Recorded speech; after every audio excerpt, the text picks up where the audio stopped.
the movement buff from your opponent's slipstream? I believe so, yes. God, that's gonna make this matchup insane. That is the one thing I do like about Rivals of Aether. The fact that if you're both playing the same character, you both get the benefits of that character's element. So, like, Forsburn can benefit from his opponent's smoke. Loxodon can get the magma charges from the magma.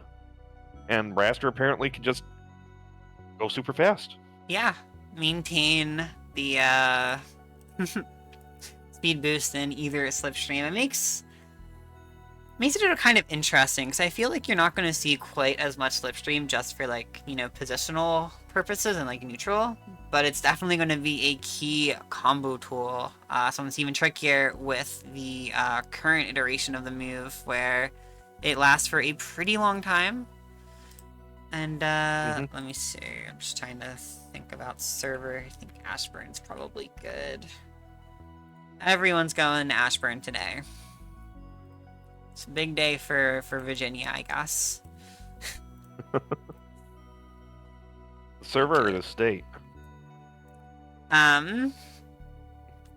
Could be both. I don't know.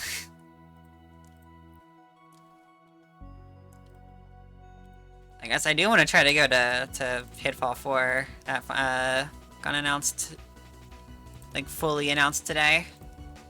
Oh, nice. Yeah. We'll see. Oh, top teams. Alrighty. So, we're gonna have NormalPunch as our Parrot Wrastor, and Env3lop as the Puffin Wrastor, looks like. Feeling very in touch with the wildlife today. And yeah, absolutely. I mean, I'm expecting this to be pretty brutal. You know, this is a character that has pretty hardcore punish, deals a lot of damage, but dies really early. So on either side, it's those little slip-ups that can completely fall out of your hands.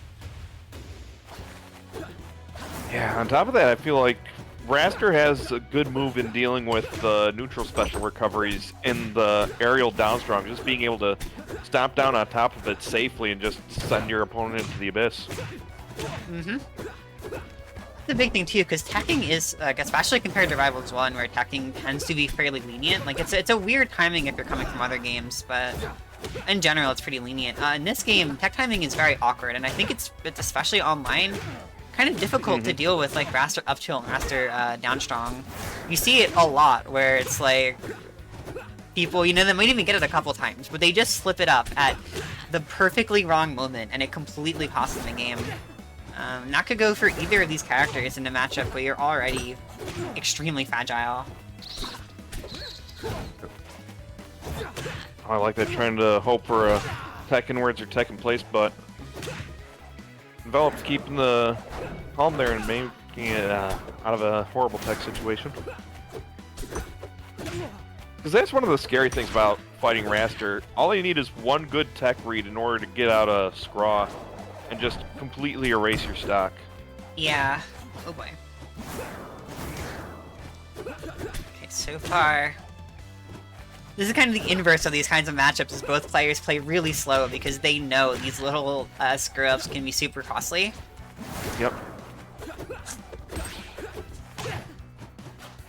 The other funny thing about this matchup that I forgot is that you have to go for raw kills like that because since you're so light, you get out of that combo window a lot earlier than other characters. So Wrastor, one of those characters that's just infamous for arthritis, where if you get out of their kill combo range, they struggle finding the kills. Yes, a little bit. Let's see here. Env3lop really needs to find something right now with NormalPunch. It's like a you know, a clap or a scraw, or even just an up tilt would probably kill on, like, most parts of the stage. But NormalPunch is playing fantastically right now. Some incredible evasion, and an up tilt there is going to kill even on that Sour Hat. Yeah, just backed off the ledge to create the illusion of safety, and just a nice up tilt to punish the landing. Yeah, it's a beautiful nair from Env3lop there. It's just you are a full stock behind, so that margin for error has become even smaller than usual, which is kind of, you know, one of those pain points of playing Wrastor is if you we have a rough start, it can be incredibly nerve-wracking to recover things. Yeah, because like you said, there's so little margin for error with such a light character. You're just going to be losing that stock after only a few hits. Well, okay. And here we go. Those are those dunks I was talking about. Yeah, just have to hit him from above with down strong in the air, because that tornado does not have a hitbox above it. Yep. Big thing, it's incredibly hard for most characters to challenge that, but Wrastor uniquely prepared to shut it down. Something I hadn't actually really thought about, but it's kind of funny to see it just work out so cleanly in practice. That said, going to be interesting to see how things progress here, especially on a larger stage. Env3lop deciding, yeah, I mean, why not? Let's just go as big as possible. To really limit the space for these first stock interactions. Yeah, I mean, if you feel confident in your edge guarding game compared to your just raw kill game, this is definitely the place you want to take your opponent to. Honestly, if you're gonna play, I didn't see what the bans were. I really would need to get better at paying attention to that, but I feel like if you're gonna do that, I'd prefer to see like a Tempest Peak. But what is nice about this is you'll be able to kind of just live a little longer, and if Env3lop can get a lead this time around, which obviously big F, because NormalPunch really turned things up at the end of that game. Yeah, the other nice thing about this stage compared to Tempest Peak is while they both do have good-sized blast zones, this stage just gives you so much more room to run around with. So it's a lot easier if you're dealing with a quick opponent or somebody that likes to box. Just give yourself some more space to work with to just try and outspace them.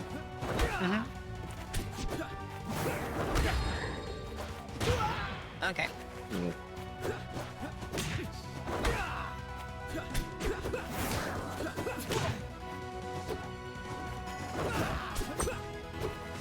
NormalPunch is doing a good job of weaving in and out and avoiding a lot of these big opportunities that Env3lop's trying to create for themselves, because it feels like they haven't really been able to find a good, strong combo into a kill move yet.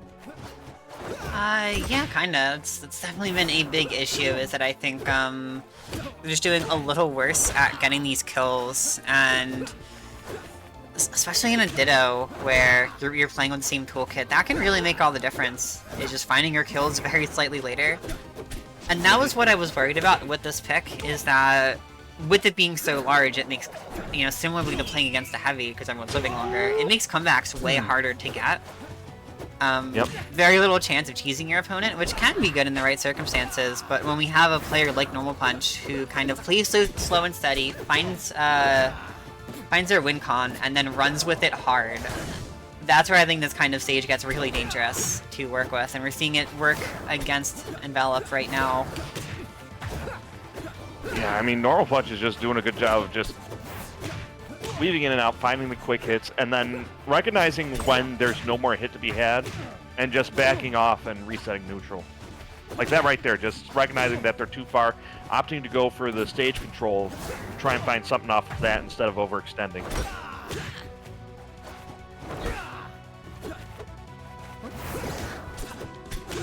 Nice call out on the tornado there, getting a little bit of a hit there, but not enough to find a stock, and that is something that Env3lop desperately needs to find right now. Yeah. Oh boy, okay, back throw? Looks for the down air. Even if it hit, I mean, might have killed? Not sure. If you get the dunk spot of it, it definitely could, and a back air actually just going to kill off of the top platform. Not a move you see killing too often. Really isn't.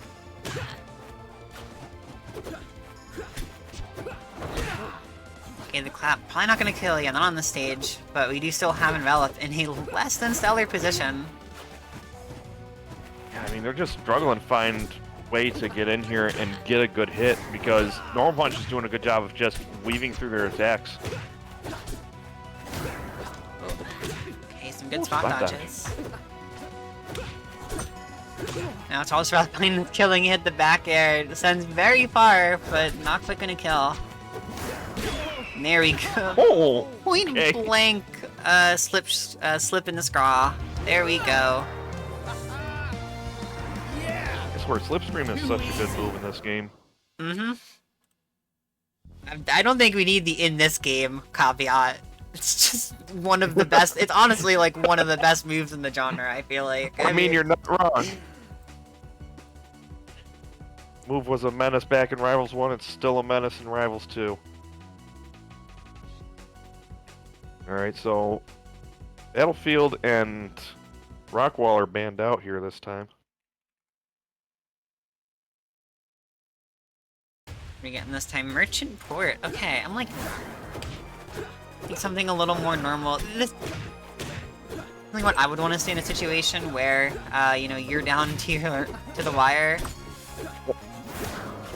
It's probably for the best for Env3lop to just play it safe with the stage pick. Hopefully. I think it's really going to come down to whether or not Env3lop can kind of just lock in with these punishes and find an early kill. Because an early kill from Env3lop would completely change everything about the way this set's been playing out. Yeah, and with the platform layout of Merchant Port, you do have a few more opportunities for that, because you can reset your jumps by fast falling onto one of those platforms after landing a hit. Yeah, that's certainly true. Percents are starting to trend back in NormalPunch's favor once again. Let's see, scouting out this kill. Oh boy. Oh! Okay, that was... Hit. I kind of am too. Might have just been a matter of, you know, if you air dodge a ledge in this game, you do not get your iframe, so you have to be really careful about that. And I think NormalPunch might have accidentally done that. Either way, upclap right above that platform, gonna just catch all of the options Env3lop could have done. That'll be game going back to an even state.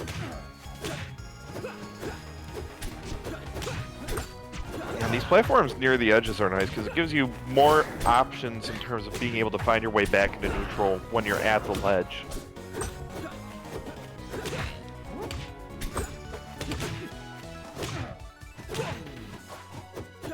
A little hits here and there coming out of NormalPunch.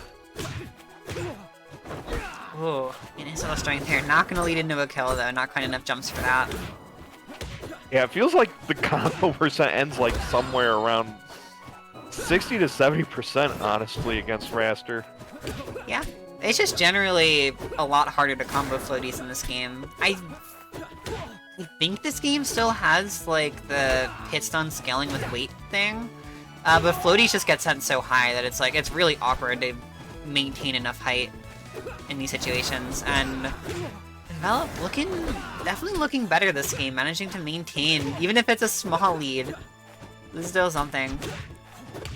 Yeah, I mean, I think this is the first time we've really seen them have a good solid lead going into the last stock of one player. Oh yeah.